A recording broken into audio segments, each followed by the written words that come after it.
good morning. Today we're going to be showcasing this 2013 SAISCO Model 813 wood chipper. The batteries are dead. I needed a jump box to start it. The hours displayed on this machine is 467 hours.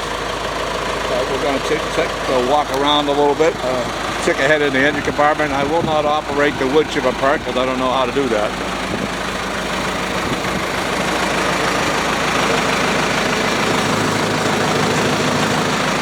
It has a John Deere 4045 4.5 liter diesel engine, Pelican hook tow hitch.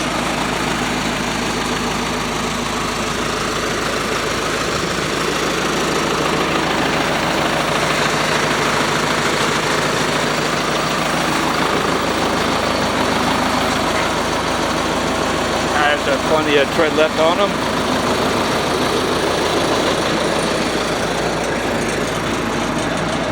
As you can see, the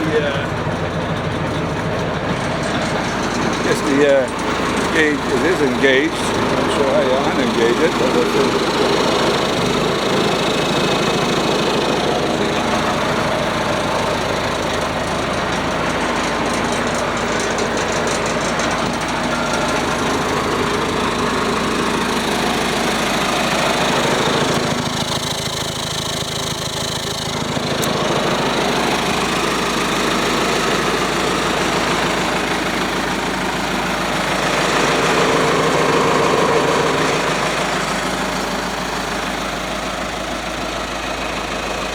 and then there you have it.